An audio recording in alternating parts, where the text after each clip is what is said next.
तो हेलो दोस्तों, कैसे हैं आप सभी। तो स्वागत है आप सभी का राजपूताना वीडियोग्राफी में। तो जैसे कि देख रहे हैं हम लोग इलेक्ट्रिकल वर्कशॉप में आए, तो आपको इलेक्ट्रिकल वर्कशॉप के बारे में कुछ बताना चाहते हैं।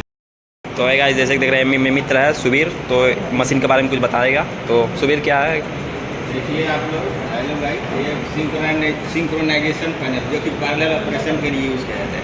अच्छा। पैरेलल ऑपरेशन आप लोग जानते हैं। पैरेलल ऑपरेशन मतलब ये होता है कि कोई भी प्राइमरी साइड को सिंगली एक्साइटेड किया जाए और उसका सेकेंडरी साइड जो होता है एक ही सोर्स से कनेक्टेड है। अच्छा अच्छा।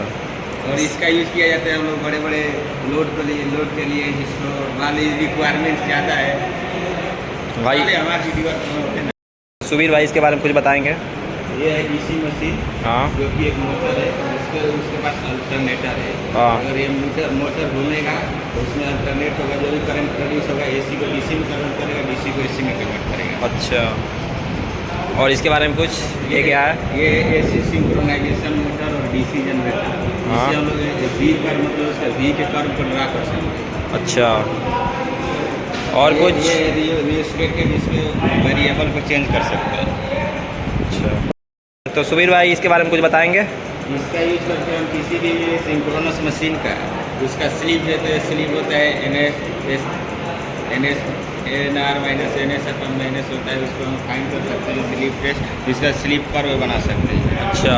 और ये डिटर्मिनेशन ऑफ लॉसेस इनफिशिएंसी, और किसी भी अल्टरनेटर का डिटरमाइन करना है उसमें कितना लॉस होता है, किसमें कितना उसकी इफिशियंसी है, उसको डिटरमाइन करने के लिए हम इस पैनल का यूज़ करते हैं। इसमें एक वेरिएबल रेजिस्टेंस लगा होता है जिसके यूज़ करके हम लोग रेजिस्टेंस को वेराई कर सकते हैं। और ये आपका है डायरेक्ट करंट स्टार्टर, मतलब इससे स्टार्टिंग करंट को लिमिट करते हैं। अच्छा। स्टार्टिंग करंट को लिमिट करने का मतलब ये कि जैसे शुरुआत में ही करंट हाई हो जाता है, जिसके रेसिस्टेंस की मदद से लिमिट करके धीरे धीरे हम लोग मोटर के मशीन को स्टार्ट करते हैं। अच्छा। तो सुबीर भाई इसका यूज़ क्या है? ये कैपिटी लोड होता है। अच्छा। इसका यूज़ हम लोग पावर सिस्टम में यूज़ करते हैं, नाइटी मशीन। पैनल पर OCN AC test and 3 phase generator. 3 phase generator में हम लोग ओपन सर्किट टेस्ट और शॉर्ट सर्किट टेस्ट यूज़ करने के लिए करते हैं। और ये AC जनरेटर, मतलब AC जनरेटर है, ना कि DC जनरेटर। अच्छा। और ये इधर से AC मोटर है, इसमें भी स्टार्टर लगता है करंट को लिमिट करने के लिए, स्टार्टिंग करंट को लिमिट करें। अच्छा अच्छा। और ये क्या है? और ये डीसी मशीन है, इसमें भी अल्टरनेटर लगा रहता है, मशीन को सप्लाई करते हैं इसमें अल्टरनेटर। अच्छा अच्छा। सुबीर भाई इसका यूज़ क्या है? इसका यूज पैनल का नो लोड और ब्लॉक लोड टेस्ट के लिए, जैसे कितना लोड लगा है इसको वेराई करके हम इसको लोड देते हैं। अच्छा अच्छा। लोड के हिसाब से हम लोग उसका निकालते हैं। और ये speed controller 3 phase induction motor vary voltage supply को वेराई करके इसको स्पीड को कैसे कंट्रोल करते हैं। स्पीड 3 फेज इंडक्शन मोटर के लिए। अच्छा। इसका वोल्टेज को वेराई करेंगे तो स्पीड कैसे कंट्रोल किया जाता है, इसमें स्पीड वर्सेस वोल्टेज एक कर्व ड्रा करेंगे इसके यूज़ करके। अच्छा। और ये सब क्या है? और ये सब यही मोटर लगा हुआ है यहाँ पर, इसका नाम यही इंडक्शन मोटर है। अच्छा अच्छा।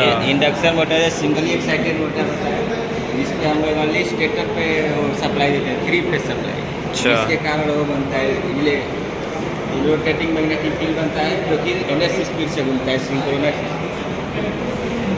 और ये क्या है? और ये भी आपका लोड देने के लिए है, जिसके हिसाब से हम लोड को सिंगल फेज इंडक्शन मोटर, उधर 3 फेज था, इधर सिंगल फेज इंडक्शन मोटर है। अच्छा अच्छा। No load block meter test के लिए।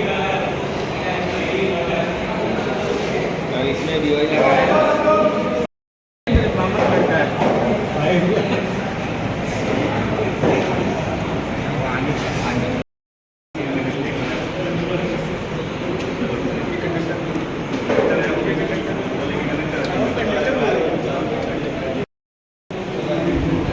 देखिए तो है आप लोग, पैनल पर नो लोड है, ब्लॉक लोड टेस्ट और 3 फेज इंडक्शन मोटर है। इसमें ब्लॉक लोड और नो लोड टेस्ट का हम लोग एक्सपेरिमेंट कर रहे हैं, जो कि 3 फेज इंडक्शन मोटर पे हो रहा है। इसमें 2 वाट मीटर लगा हुआ है। और यहाँ पर देखिए 3 फेज इंडक्शन मोटर, जिसको हम AC मोटर भी कर सकते हैं। और यहाँ पे आपका एम्पियर रीडिंग करंट नापने के लिए सप्लाई वोल्टेज दिया था ये आरपीएम मतलब रोटेशन रेवोल्यूशन पर मिनट यहाँ पे शो करेगा। और इधर से हम आउटपुट लेंगे और ये स्टार्टर है मोटर का लॉगिंग बन रहा है क्या? पैनल है जिसमें हम नो लोड और लोड मोटर टेस्ट का एक्सपेरिमेंट करेंगे 3 फेज इंडक्शन मोटर पे। जैसे कि हम लोग जानते हैं 3 फेज इंडक्शन मोटर में एक रोटर होता है और एक स्टेटर होता है। रोटर पे हम लोग सप्लाई देते हैं जिसके कारण रोटेटिंग मैग्नेटिक फील्ड बनता है। स्टेटर पे देते हैं और तो हम लोग जैसे कि इंडक्शन मोटर है 3 फेज इंडक्शन है इसमें 3 फेज सप्लाई देते हैं। एक स्टेटर होता है एक रोटर होता है। स्टेटर पे 3 फेज सप्लाई देते हैं जिसके कारण रोटेटिंग मैग्नेटिक फील्ड बनता है। और रोटेटिंग मैग्नेटिक फील्ड होता है इस रोटर के कंडक्टर को कट करता है जिसके कारण रोटर पे ईएमएफ इंड्यूस होता है। रोटर पे ईएमएफ इंड्यूस होता है और उसके कारण रोटर उसमें टॉर्क लगने लगता है। टॉर्क लगता है क्योंकि लेंज लगभग फॉलो करता है और रोटर के स्टेटर के मैग्नेटिक फील्ड को अपोज करता है जिसके कारण वो रोटर घूमने लगता है। और इसी कारण जैसे और रोटर कभी भी NS स्पीड पे नहीं घूमता है क्योंकि अगर NS स्पीड पे घूमने लगेगा तो ईएमएफ जीरो हो जाएगा जिसके कारण टॉर्क लगना जीरो हो जाएगा। अब उसी को हम लोग इसमें एक्सपेरिमेंट करेंगे। Thank you. एक ब्रांच पे जो सूरज गोस्वामी मुझसे कुछ क्वेश्चन पूछना चाहते हैं उनका उसका जवाब हम देना चाहते हैं। बोलिए। हम सिर्फ इंडक्शन मोटर में सिर्फ हम स्टेटर को सप्लाई देते हैं। इंडक्शन मोटर में इसलिए स्टेटर पर सप्लाई देते हैं क्योंकि हम लोग रोटेटिंग मैग्नेटिक फील्ड की आवश्यकता है। और सिंक्रोनस मोटर होता है जिसमें 2 देते हैं, एक स्टेटर पे भी देते हैं रोटर पे भी देते हैं। स्टेटर पे 3 फेज वाइंडिंग की सप्लाई देते हैं और रोटर पे DC सप्लाई देते हैं। और जो रोटर का स्पीड होता है वो सिंक्रोनस स्पीड के बराबर क्यों नहीं हो पाता?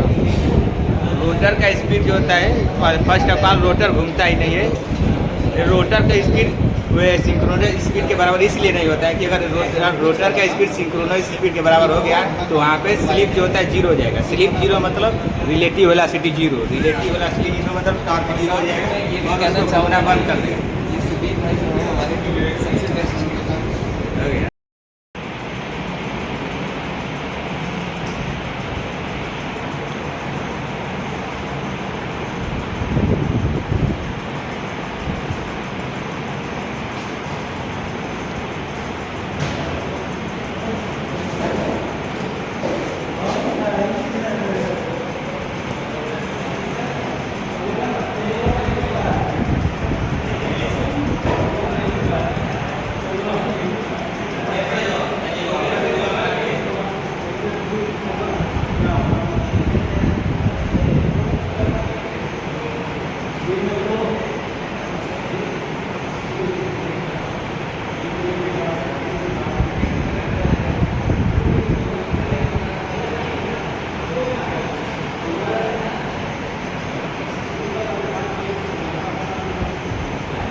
Chốt.